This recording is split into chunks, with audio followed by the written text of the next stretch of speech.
Hey everybody, I'm Jennifer Malloway, dog trainer and behavior consultant, and I'm here to help you have the most magical relationship imaginable with your dog.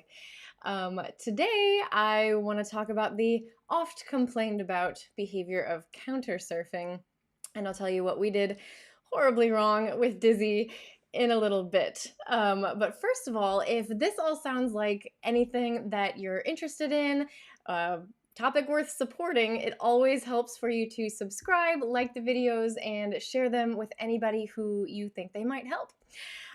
So tell me this, everyone who's watching, have you ever wondered how to get your dog to stop jumping on the counter or trying to get food off of the table or anything in that category? Dogs stealing your food. This is a really, really common one, and it really goes to show us how powerful food can be in training, right? I mean, have you ever noticed this? Tell me, have you ever taken your dog on a walk and they have accidentally found something that they really probably shouldn't have had, but they found it before you could catch them and gobbled it all up, and then the next time you take that route, they keep checking that spot every time you pass by? Anybody experience that? It happens all the time. And this is this is because that one time of your dog finding something really, really valuable means that they're going to keep going back and back any chance that they get. And that is the power of food, right? In training, it was it was unintentional, but you haven't done it. The environment has trained your dog to keep going back to that spot. And if you can see where I'm going with this, this is this is what happens when dogs get stuff on the counter, when we accidentally leave something too close to the edge or let our guard down and our dogs find something and then they keep going back to the counter. So this is what we've done wrong with Dizzy. Now, this little man here, Diz, I'm talking about you, he was not a counter surfer. He was really, really good in the kitchen. Through a couple of moves, never was an issue. Now, obviously, I didn't leave food within his reach, and I tried to keep him out of the kitchen if he was unsupervised. But it wasn't something that it wasn't at the forefront of my mind because it hadn't been a problem before. But if you've been watching me for any length of time, you're starting to get the idea that I am all about the mindset of an ounce of prevention is worth a pound of cure, right? Prevention is so much easier than trying to fix a problem after it's already happening. But sometimes things happen, like Dizzy getting something on the counter. So, and this is by the way entirely my fault. I'm not going to put any of the blame on David for this one because it's been me. You know, take the blame when it's you know when I'm accountable, I'll be accountable. So yeah, so I've left a few things on the counters in the house recently, and Dizzy has happened to remember that it's there when I forgot. And he can just reach. So he's gotten a few things off of the counter recently, and I should, the first time it should have been like, Jennifer, you really need to put some management in place, start working more on the training. But it just hasn't been a priority. And so what we've seen is it's getting worse and worse. And now I think the big one was the other day when I had heated up a bowl of pho. It was some chicken soup, and I asked David to take it out of, I asked David to stop the microwave for me. Hi, bud. And he took it out and pushed it really far back on the counter where he thought Dizzy couldn't reach.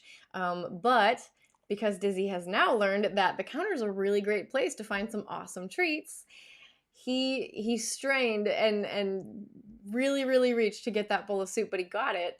Entire bowl of chicken soup, and he's allergic to chicken, so that was even worse, because one, it upsets his digestive system, and two, we never give him chicken, so it was like an extra special treat. So now we've got a dog who is constantly checking the counters for food, which is a problem that I really don't want to have. And it would have been so much easier for me if we had just prevented it in the first place. But this happens all the time.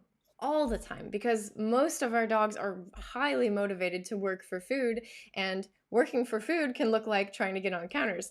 So I thought I would talk about it today, talk through what we're going to do, what the options are for training, and hopefully that helps you. So let me just stop and say hello to Jessie and Karen. Thank you guys for showing up. I'm doing well. I hope you guys are too. The snow is starting to melt. We had a snowstorm / ice storm over the weekend. It was enough. It was enough for us to be able to try to build an igloo, but that didn't last very long because it's warmed up and now it's starting to melt, which is good. I'm not a super fan of winter, so I'm like, one weekend is enough for me. But yeah, so Jessie, you said yes. I'm assuming this is a problem that crops up with labs frequently. Oh dear, I think this is maybe part of the problem too. I've let him put his paws on the I've let him put his paws on the desk a couple times. You guys have been here for it. But yeah, you're a hoot. You know that? And you're scratching my arm though. Can we maybe take that paw off? Thank you. So yeah. So that's what countersurfing is. If that term is new to anybody, I'm sure there are other things you can call it, but countersurfing, that's just what I call it. When dogs get on the counter for food. So, oh, and hi Sarah. Ice storm starting here on top of the snow that's packed down. Yeah, that's kind of what it's been like here. But it's getting better. So anyway, so what do we do about countersurfing? First of all, there's a number. Oh, yes, you're showing them what a horrible trainer I am. No, yeah. So there's some options that you different ways that you can approach addressing countersurfing. But regardless of how you go about training it, management has to be a part of it. And it has to be the first thing you do, and it has to be done consistently. And what I mean by management is putting things in place so that when you're not on, when you aren't available to observe your dog, to be training your dog, to be working with them, or to stop them if they start to get in trouble, if you can't be there and be supervising actively, you have to have things in place so that the dog cannot make a mistake. Because like I said, they make that one mistake, that sets you back so far. And each mistake that it's not a mistake for them, it's working, right? Each mistake that they make means you have to do 10 times the training to make up for every time. And 10 is probably underestimating when it comes to them finding food, because that is what dogs are born to do. They are born to search and scavenge and find food. So that is why countersurfing can be such a tricky thing once it's already begun. Now, if you have a dog who this isn't a problem, you've never had to worry about it, that's awesome, for one. But so in your case, I would say you don't necessarily have to do any of the training. You can, because I find it fun and the dogs find it fun. But if it has not been a problem so far, don't totally blow it off though, because like I said, was never a problem for Dizzy until I'd say the last month. And that first thing, it starts a landslide. So if that's you, do the management piece at least. And if you've got a tiny dog who has no chance of reaching the counters, then I guess you don't have to worry about it because your management is done. But for the rest of us, what can management look like? So that might be that you have your kitchen gated off. If you've got a door to your kitchen, that can just mean you close the door when no one's in there, so that the dog can't go in and find food when no one's around to watch him. So doors, gates. It might be that if you're going to be in the kitchen and the dog's going to be in there too, you can tether them. And what I mean by tether is they've got a house leash, or what I mean is just a leash that they wear attached to their harness when they're around the house. Because if they then do start to get into any sort of trouble, not just counter surfing, but if they start to get into anything, it's a lot easier to manage them if they've got a leash attached. This is really, really good for young puppies and adolescents, or any dog that's new to the home, even if they're older. I love the house leash. So that's another good option, and you can use the house leash to tether them to something stationary. So if you can attach that leash, the clip end goes to their harness, and the handle end you can attach to a table leg if they're not going to pull your table over, or just something that they can't pull, so that they've got, maybe 4 to 6 feet, probably 6 feet of room to walk around, but not enough room to reach the counters. So tethers are another good option. Let's see, gates, doors, tethers. Some people choose to use a crate in the kitchen. I know that crates they can be a little bulky, especially if you've got larger dogs. And I'm used to having a very small kitchen, so and a medium-sized dog, so that I haven't had a chance a situation where that would have been practical for me. But for some people, if you've got the space, in lieu of the tether, you can just put them in the crate. If you're going to be spending time in the kitchen with the dog. Now, always, if the dog is restrained in any way, any of those options, whether they're closed outside the kitchen, whether they're gated or tethered or crated, it's always a good idea to just give the dog something else to do, because a lot of dogs, if you confine them in some way, and you're busy doing something else, especially when that something else is with food, they might be a little bit whiny and frustrated, and it's not a good idea to put our dogs in frustrating situations. That's never the goal. So if you're going to do that, make sure that they do have something to work on. And my favorites, as you know, are the stuffed Kongs or puzzle feeders, or long-lasting chewies like bully sticks, but something that's going to last them a good while, until they can settle down and just relax. Now, I'm describing all of this management as a way to keep dogs out of trouble and give them something to do, if no other training has been done. So, but it's like I said, the management piece, if countersurfing is a problem, or if you really, really want to prevent it, the management has to be in place for trained dogs, untrained dogs, dogs with countersurfing problems, dogs that don't, puppies, older dogs, doesn't matter. Management always has to be there. So I'll tell you, like, our house layout matters, right? And our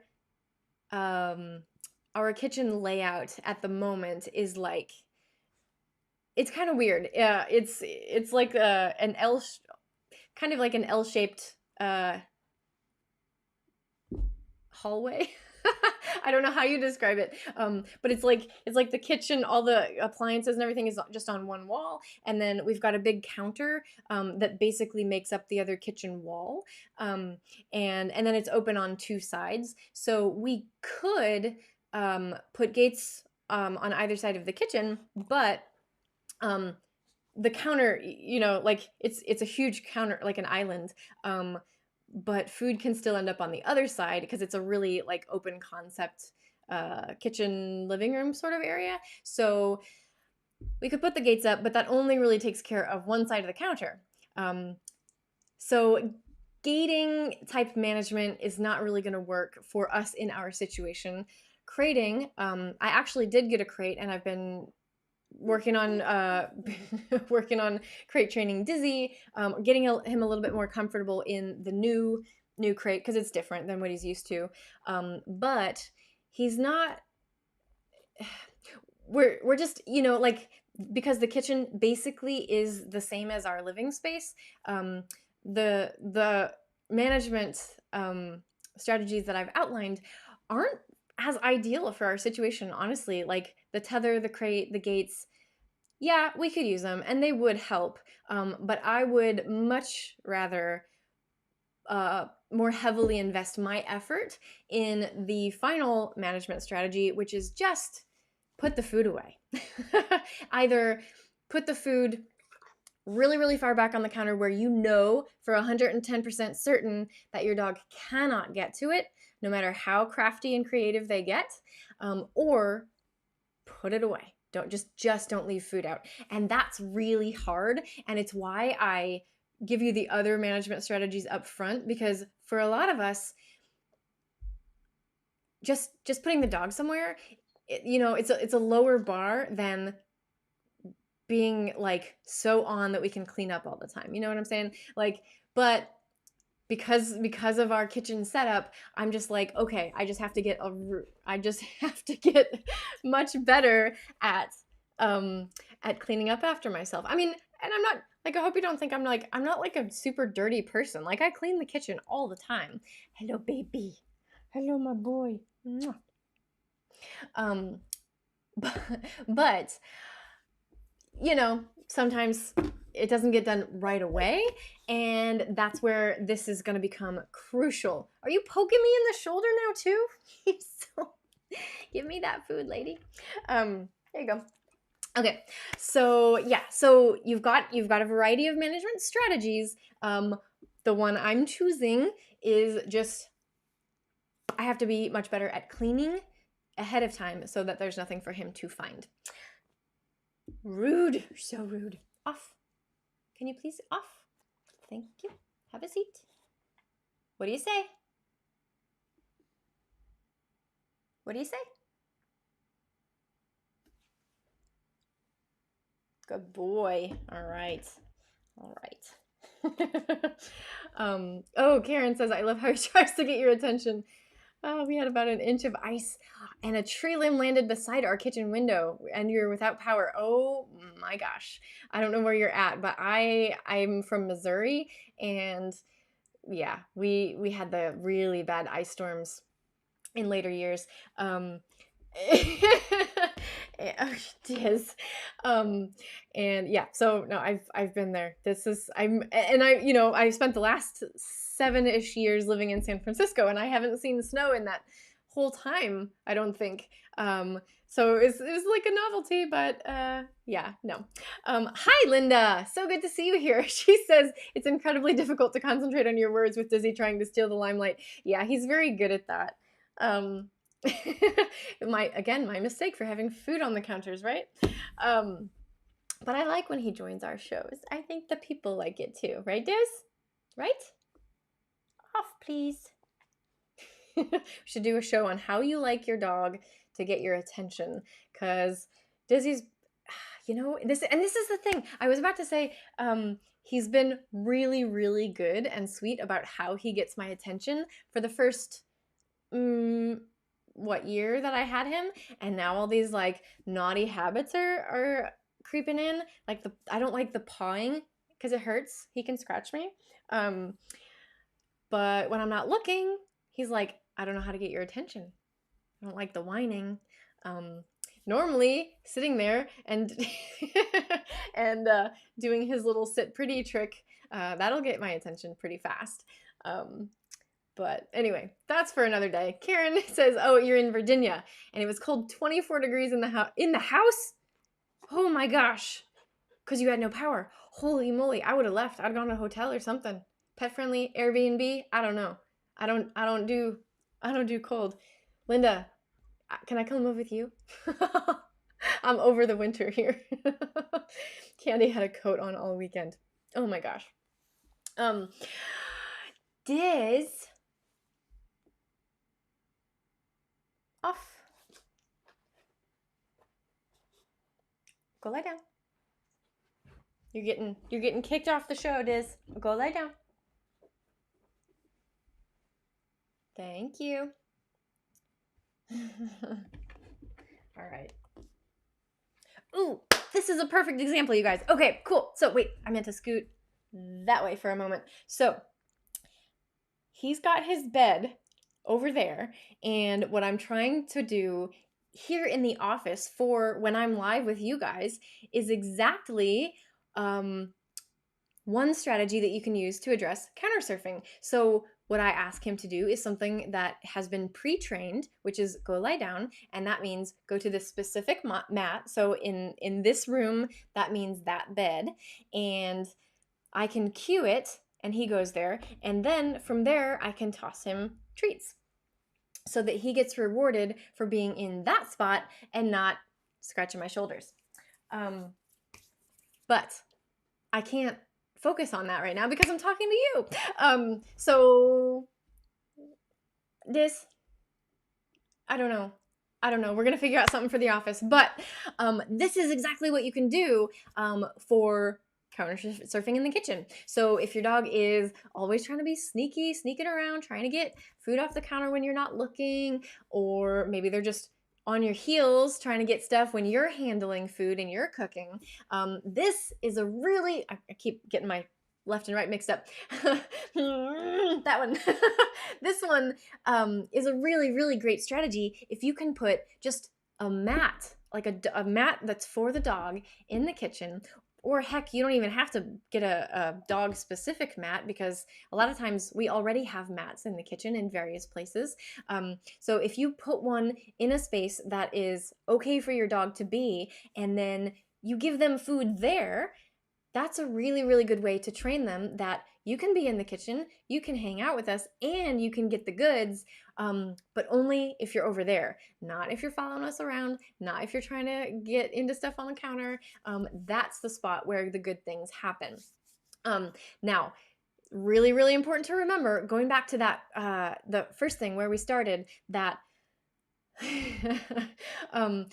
that like those dogs on the walks, or the dogs who get something from the counter one time that they keep going back, that's because dogs are going to do the thing that works for them, right? If jumping on the counter is what works best to get them food, that's the one that they're going to go back to. If going to the mat when you ask gets them the goods, gets them the food that they want, they're going to hang out on the mat more. And it's like you've got the scales of justice, right? Only them getting their own food, like, just imagine that weighs like 100 pounds and you giving them food on the mat is like 2 pounds, okay? You have to really, really heavily reinforce them. And when I say heavily, I mean often. You have to treat them often, especially like when you start working on this, it has to come frequent enough that your dog feels it's worth it to stay on that mat. Now, how frequently is going to depend on the dog, and how motivated they are to get that food.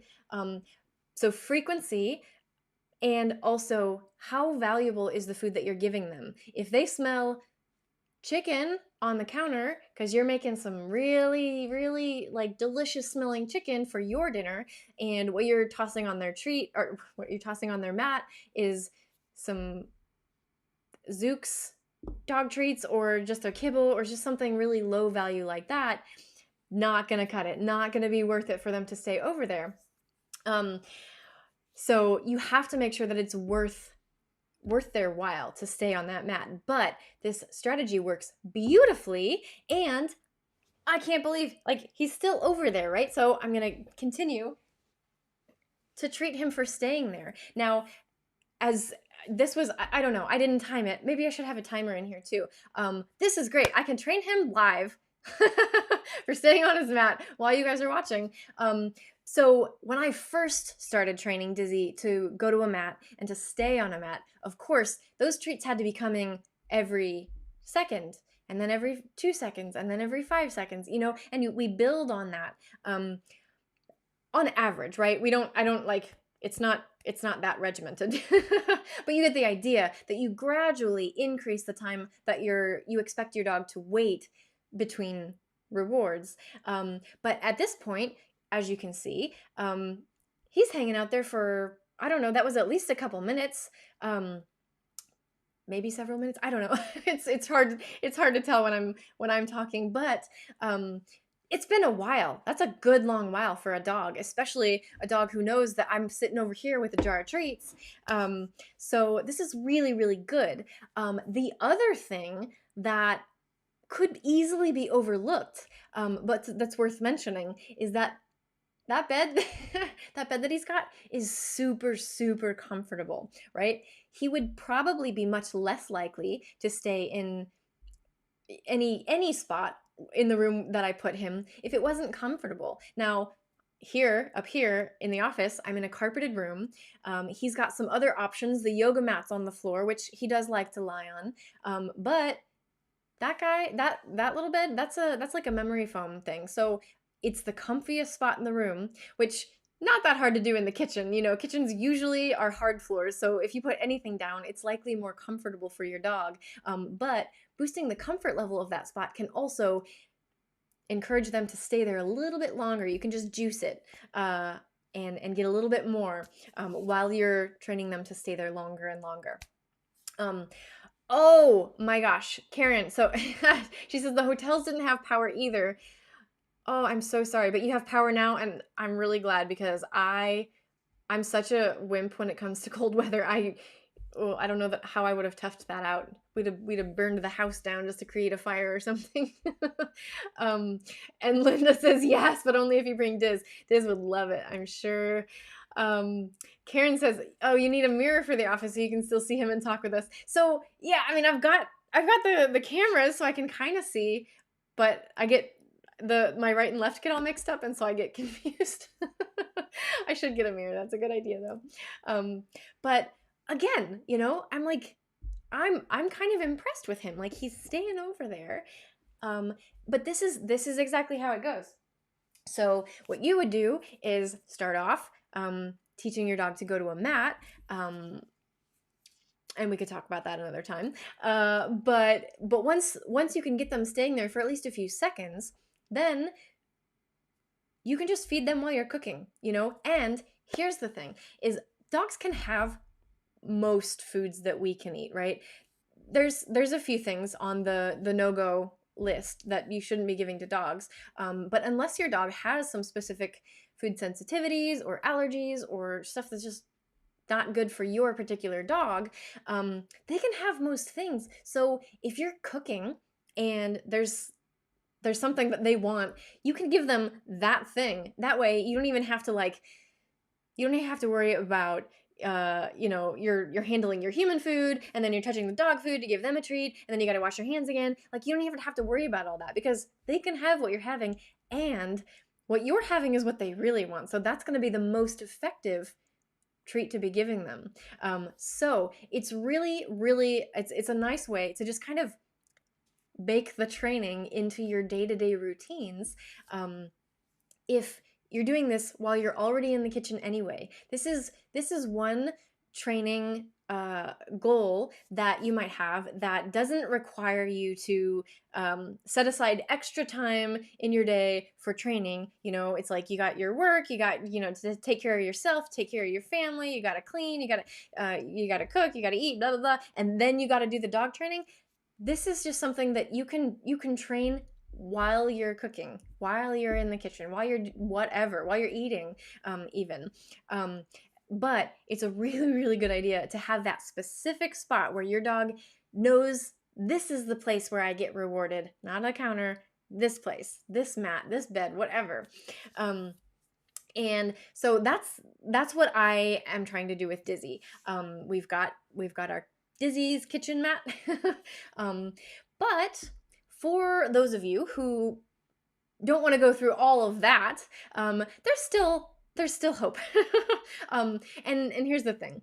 If you don't feel that you need to have a special space in the kitchen for your dog, or it just feels like more work than it's worth, you can do the exact same strategy, but instead of the criteria for the dog to be rewarded being you must be on this mat, the criteria is just you've got all your paws on the floor. They can be wherever they want. If you don't mind your dog following you around, they can be walking around the kitchen, following you, doing whatever. And as long as their paws stay on the floor, if you give them that food, they're not going to be likely to jump on the counter because they know they get it from you.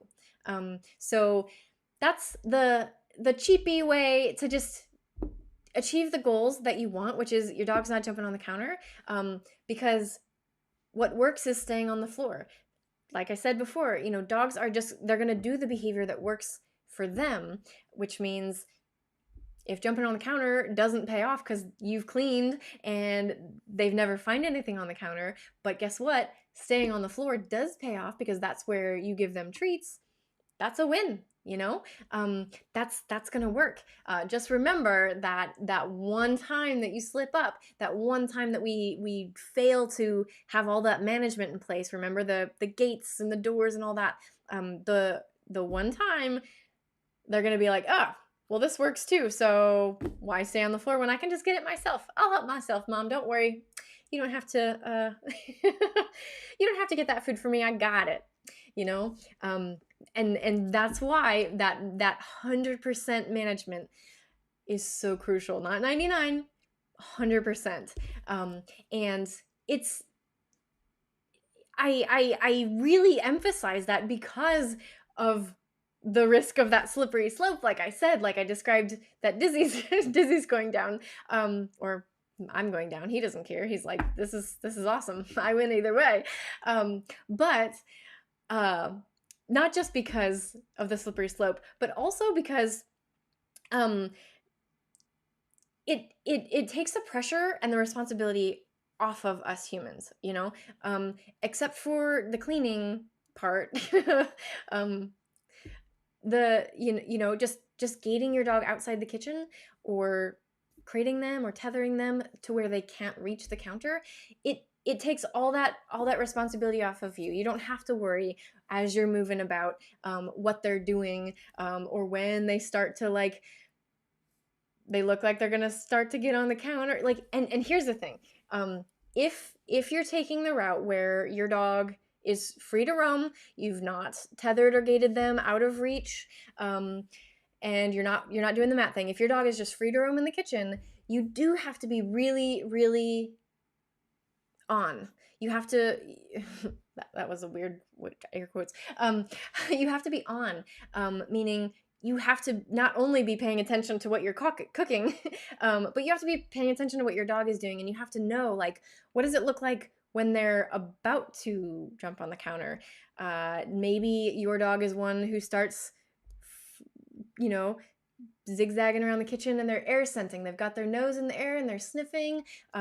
Maybe they get to that spot, they're facing the counter, and they just kind of freeze for a moment. Maybe they look at you.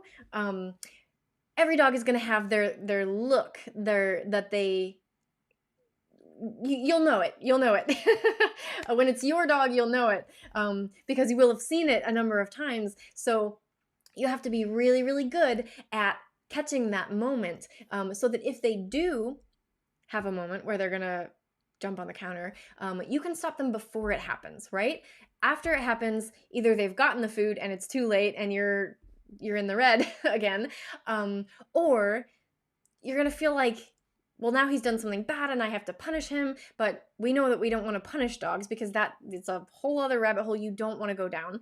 So we have to catch it before it starts. You have to be on. And that's why I think that the management is so much easier, so much better for us, is because we don't have to be on. We don't have to worry about it, because we know the dog can't reach the counter, so there's nothing to worry about. We're not gonna ruin our training. We're not gonna there's not gonna be any missteps. You're in control without having to do a ton of extra work. So going back, that management piece is so crucial for countersurfing issues. Welcome, CK. She says, I got distracted trying to make carrot fries in the air fryer. How did they turn out? I gotta tell you, I did try the portobello in the air fryer the other day. Turned out really yummy. And I'm baking potatoes now, but I'm not using the air fryer. So actually, I left David to finish it, so I hope he's taken them out right about now. But anyway, yeah, let me know what else you try. And I have not been a fan of cooked carrots, so I'm skeptical of the carrots in the air fryer, but you didn't steer me wrong on the portobello, so thank you. So, oh, you're still waiting on the carrots. Okay, cool. um, all right. I want to make sure I didn't miss anything, so I'm just checking my notes here. Um, oh, here's a good one. Okay. Hopefully, there might be a space in your kitchen that is clear of clutter, that you might be able to prominently display some sort of reminder, whether that's magnets on the fridge or a sticky note on the wall or on the cabinets, or an Alexa reminder that goes off every, have something in the kitchen that is going to remind you every time to of whatever strategy you've chosen, right? However you've decided to go about tackling your dog countersurfing, put a reminder in your kitchen so that you don't forget, because again, that one time makes it so much harder, if they do get food even once. So if that means the reminder says, don't forget to tether Lucky while you're in the kitchen, or don't forget to clean up because Lucky, remind yourself.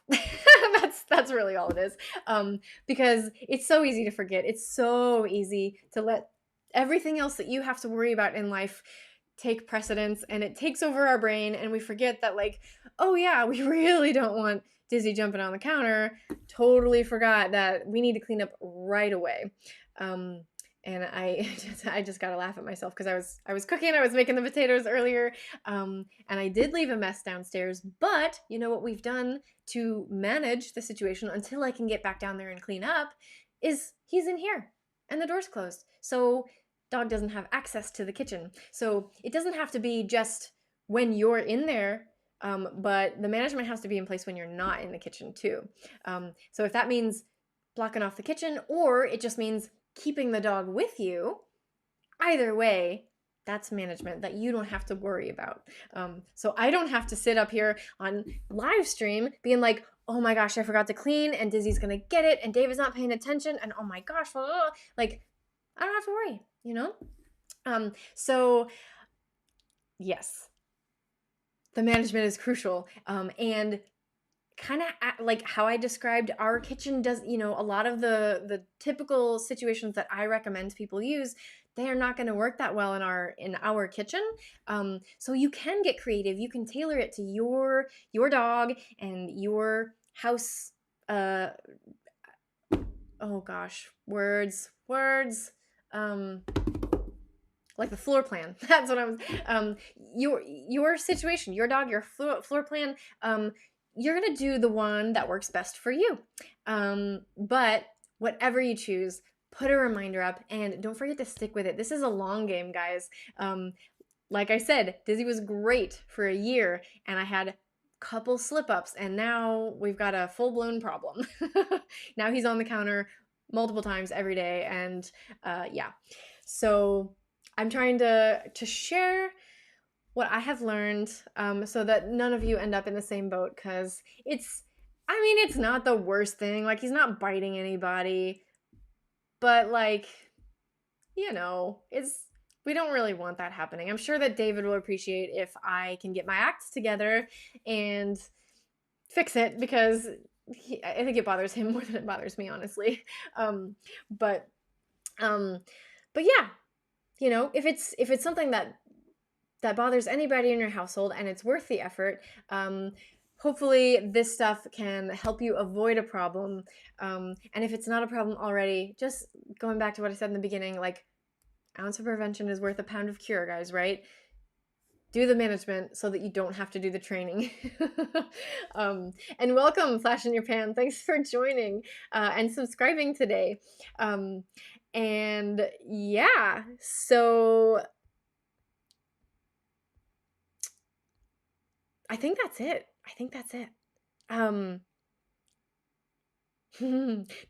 Just don't let it start.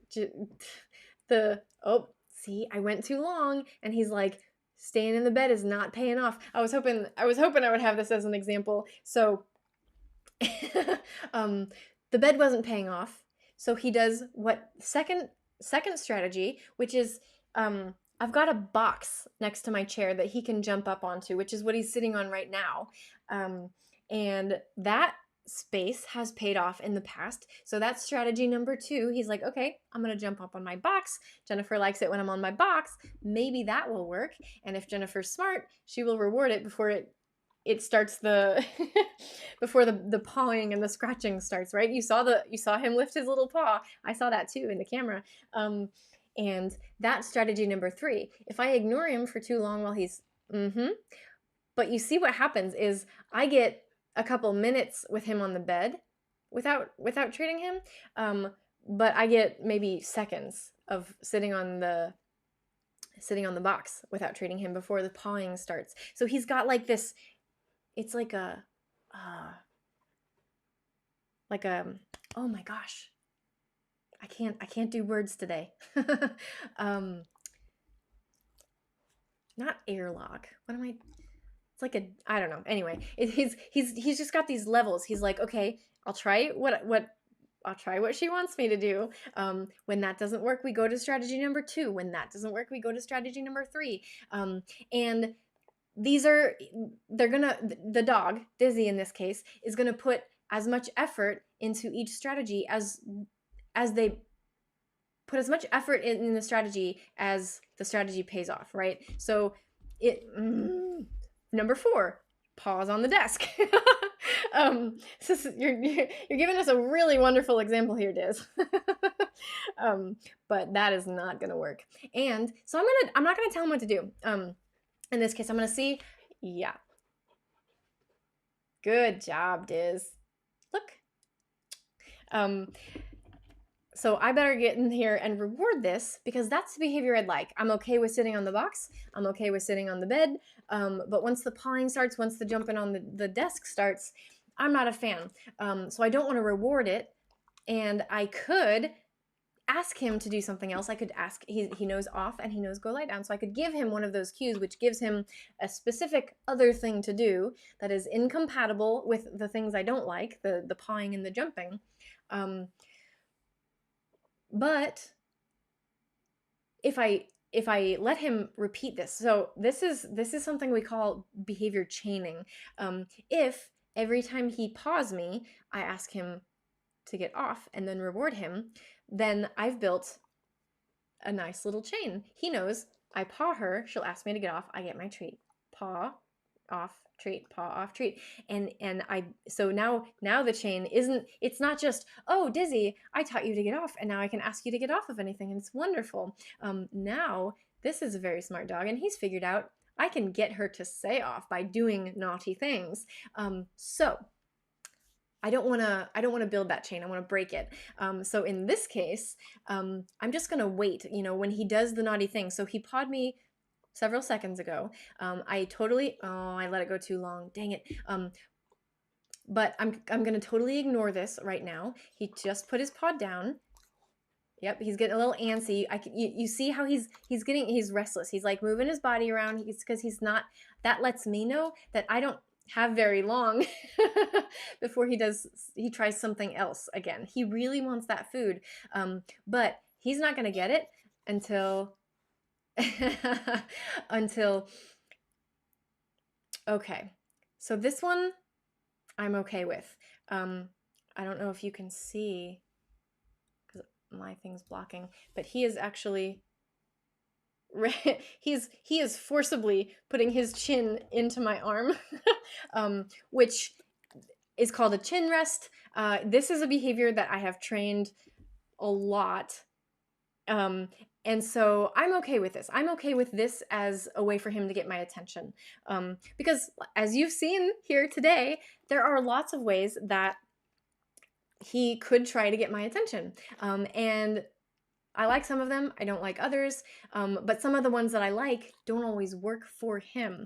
And for the 3rd or 4th time today, dogs do the behavior that works for them. So he's going to do the behavior that gets my attention, and then ideally the food as well. So now that I've rewarded the chin rest, he's like, you guys, this is like...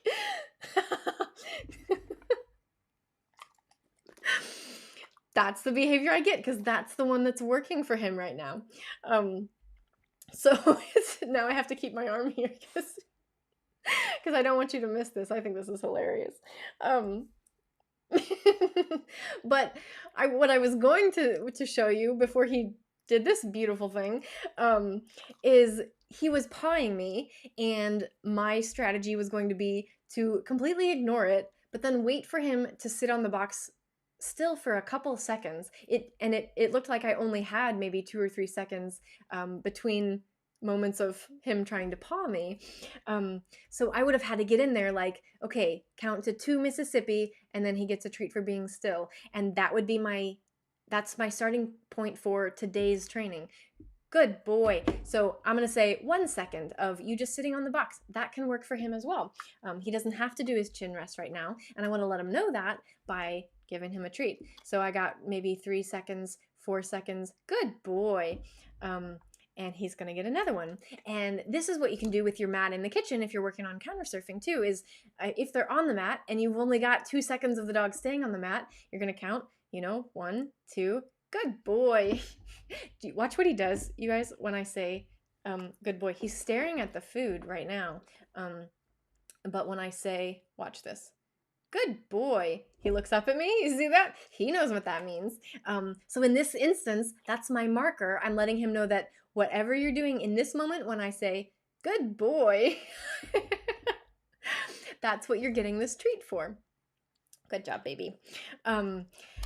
And so now I might have a couple more seconds of him sitting on that box without pawing me, without whining, without jumping on the desk. And I'm like, I can't look at the camera because I'm watching him. Good job, Diz. Very good. So I can train him to just leave me the heck alone, but sit on your box by continuing to do this. Or I could do the same thing with the bed. Here's the cool thing that is a bit of a financial investment, but it's very cool.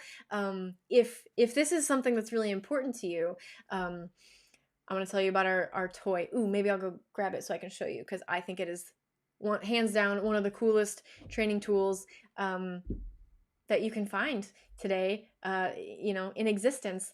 And so I'm going to go grab it and wait.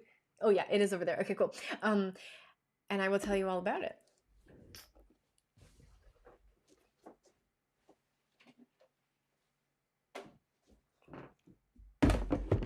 Okay. So this is called the Pet Tutor. And like I said, it's pricey. It's like, I want to say like $250, $300, somewhere around there. But this is a remote feeder. And the reason that you can get other remote feeders, and they might do perfectly well for what you're trying to do with this type of training. But they all have different features, right? So you may have heard Furbo does a lot of heavy marketing. And it's when it's on sale, you can always get it on sale. Never buy that thing full price. But it's cool because it's got the camera and it's got a lot of cool features if you want to monitor your dog when you're not home. So Furbo is great for that. Pet Tutor doesn't have the camera, but it was designed for, I mean, I might be speaking out of turn here, but it seems like it was designed specifically for dog trainers, because the way that it works and the way that they designed all of the mechanisms, it just caters to like the science of how dogs learn. Like, for example, they made the motor that and the spindly turny things that actually dispenses the treats. They made the motor really quiet, and they made the these wheelie things like, I don't know, whatever materials they use, they designed it so that it's very quiet, and it is less likely to get clogged, and this is just like my magical best friend. I love it. But how does this work for your countersurfing or whatever training? And they're totally not paying me to talk about this, you guys. I promise. This is just is awesome. And they're constantly making improvements too. So it's it's probably better now than when I bought it. But you can control this with an app on your phone or with a remote that comes with it, or that you can buy with it, so that you can put whatever treats you want in here, and you can put almost any type of dog treat in here. You can put kibble, you can put oddly shaped freeze-dried or air-dried dog foods in there. You can put you could put like moister type, like anything, and big, small, it is good for pretty much everything. So you can put high value stuff in there. And when your dog, so it was sitting over by Dizzy's bed. Oh, jeez. You're sweet. It was sitting over by his bed because I was using it for exactly this purpose. While I'm speaking, I can just turn this thing on and I can set it.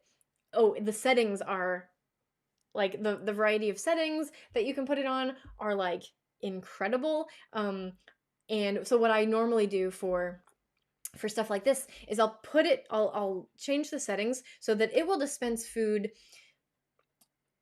within a range. So I'll say dispense every 5 to 100 seconds, and it will randomize it for me so that it's not exactly every 5 seconds. Sometimes it's longer, sometimes it's shorter, which is exactly what you need for training a lengthy stay like that. And I just put it on autopilot and it does it for me. And I have it sitting in this thing so that it's just got like a little bowl, or you can turn it around and you can set it up high so that the food like just shoots out and gives your dog something to like chase around and eat off the floor, like whatever. It comes with things that you can put it on a crate if you're crate training so that it just dispenses into the crate. This thing's amazing, you guys. Again, like they're not paying me, but if you like it, like definitely go support this company. They are doing really cool things for dog training. The only thing, like, man, if they had a camera like the Furbo, this would be like amazing. This would be the best thing. But you can get a cheapy camera from anywhere and just put it on the dog and then you get it. Technology for training is like, it's super, I think it's really cool. I like to use, because people, we like the tech stuff these days. We like to, and we have access to so much, and being able to use it in our training, it makes our work with our dogs even more robust and gives us more variety, which is important. And so yeah, anytime we can like include or just use more tech in the training, hi Diz, it's a good thing. Very good. I like when you're on that box. Yes, I do. You guys haven't had any questions so far. If you do, always feel free to let me know. And if I missed anything, type it in again, because I don't know. I might not have been, I might not have seen them all. But yeah, questions, comments, please let me know. Tell me how cute Dizzy is. I'll pass the message along. But yeah, I think the moral of the story here is just dogs are going to do what works for them. And that is totally a normal behavior. It just pays to pay attention to it, and make sure that the things that you don't want them doing, that they don't pay off for the dog. So tell me, need to write a note, Jennifer, don't forget to clean up the kitchen because Dizzy. So write a note, manage the dog, pay the dog for being where you want them to be. And yeah. And don't let the countersurfing start, because it's an uphill battle to get out of it. Not looking forward to it. But I am enjoying sharing our plan and our outline and our message with you guys so that hopefully it helps. And CK Dizzy says, you are really good, and thanks for teaching us tonight. And yeah, hopefully you enjoyed our guest star appearance of Dizzy, showing us exactly how dogs react to their rewards in the environment.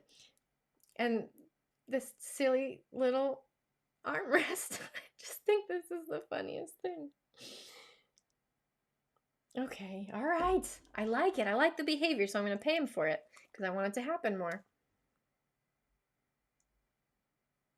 Can I see your paw? May I see your paw? Now he's like, nope, you got my face. That's all you get. Face, face, face.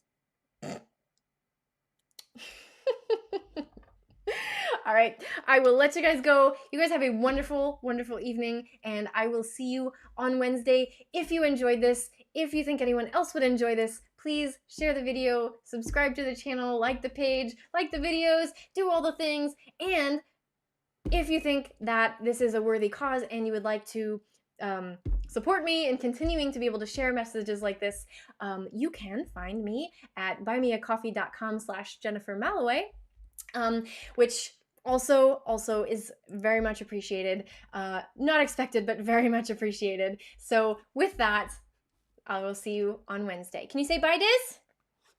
Say bye. Yes, thank you, CK. Paw that like button. All right, bye.